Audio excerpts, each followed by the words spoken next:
സ്വതന്ത്ര ഭാരതത്തിൽ ആദ്യ സംഭവമാണ് മുഖ്യമന്ത്രി സ്ഥാനത്തിരിക്കുന്ന ഒരു വ്യക്തിയെ അറസ്റ്റ് ചെയ്യുകയെന്നത്. ഡൽഹി മദ്യനയ അഴിമതി കേസുമായി ബന്ധപ്പെട്ട് അറസ്റ്റിലാകുന്ന AAPയുടെ മൂന്നാമത്തെ മുതിർന്ന നേതാവാണ് മുഖ്യമന്ത്രി അരവിന്ദ് കെജ്രിവാൾ. നേരത്തെ ജാർഖണ്ഡ് മുഖ്യമന്ത്രി ഹേമന്ത് സോറനെ കള്ളപ്പണം വെളുപ്പിക്കലുമായി ബന്ധപ്പെട്ട് ജനുവരി 31-ന് അറസ്റ്റ് ചെയ്തെങ്കിലും അറസ്റ്റ് മെമ്മോയിൽ ഒപ്പിടാൻ അദ്ദേഹം തയ്യാറായില്ല. ഗവർണർക്ക് രാജി നൽകിയ ശേഷമാണ് അദ്ദേഹം ഒപ്പുവെച്ചത്. റാഞ്ചിയിലെ വസതിയിൽ 6 മണിക്കൂറിലേറെ ചോദ്യം ചെയ്ത ശേഷം കൊണ്ടുപോകുമ്പോൾ തനിക്ക് രാജ്ഭവനിൽ ഇറങ്ങണമെന്ന് സോറൻ ആവശ്യപ്പെട്ടു. ഗവർണർ CP രാധാകൃഷ്ണന് അദ്ദേഹം രാജിക്കത്ത് കൈമാറി. അതോടെ യഥാർത്ഥ അറസ്റ്റിനു മുൻപ് അദ്ദേഹം മുൻ മുഖ്യമന്ത്രിയായി മാറുകയും ചെയ്തു.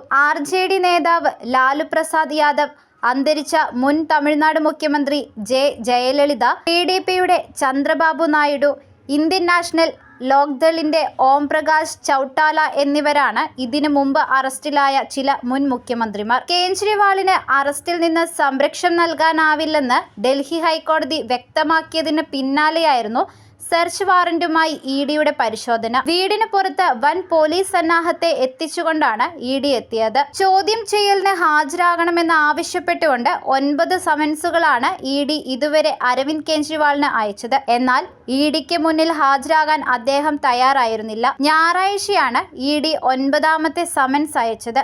ഇതിന് പിന്നാലെയാണ് ഇപ്പോൾ അറസ്റ്റ് ഉണ്ടായിരിക്കുന്നത്. എന്നാൽ ലോക്സഭാ തിരഞ്ഞെടുപ്പ് പടിവാതിൽക്കൽ എത്തി നിൽക്കെ കേന്ദ്ര സർക്കാർ ഇത്തരമൊരു നടപടിയിലേക്ക് തിരിഞ്ഞതിൽ പല അഭ്യൂഹങ്ങളും പറഞ്ഞു കേൾക്കുന്നുണ്ട്. അഭ്യൂഹങ്ങൾക്കിപ്പുറം അത് യാഥാർത്ഥ്യമായി മാറിയിരിക്കുകയാണ്. കാരണം അതേ ദിവസം തന്നെയാണ് ഇലക്ടറൽ ബോണ്ടുമായി ബന്ധപ്പെട്ട് രാഷ്ട്രീയ പാർട്ടികൾക്ക് നൽകിയ സംഭാവനയുടെ കണക്കും പുറത്തു വന്നത്. സംഭാവന വാങ്ങിയവരിൽ ഒന്നാമത് നിൽക്കുന്നത് രാജ്യം ഭരിക്കുന്ന BJP തന്നെയാണ്.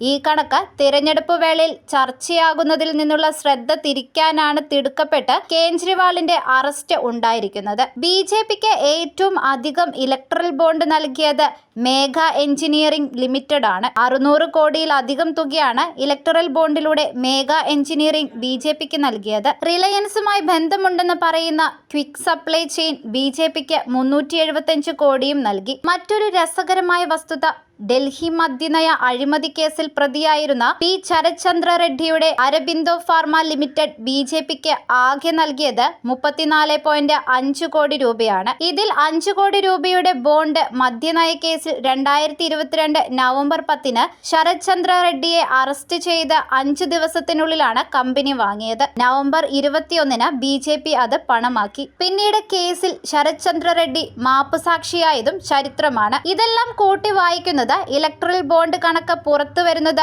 BJPയെ ആശങ്കപ്പെടുത്തിയിരിക്കുന്നുവെന്നാണ്. അതിന്റെ ബാക്കി പത്രമാണ് കേജ്രിവാളിന്റെ അറസ്റ്റിലേക്ക് നയിച്ചിരിക്കുന്നത്. എന്തായാലും ED കസ്റ്റഡിയിൽ കഴിയുന്ന കേജ്രിവാൾ സ്വയം കേസ് വാദിക്കാൻ സുപ്രീം കോടതിയിൽ അപേക്ഷ നൽകിയിട്ടുണ്ട്. സുപ്രീം കോടതിയിൽ ഒരു മുഖ്യമന്ത്രി സ്വയം കേസ് വാദിക്കുന്നത് ചരിത്രത്തിൽ ഇടം പിടിക്കും.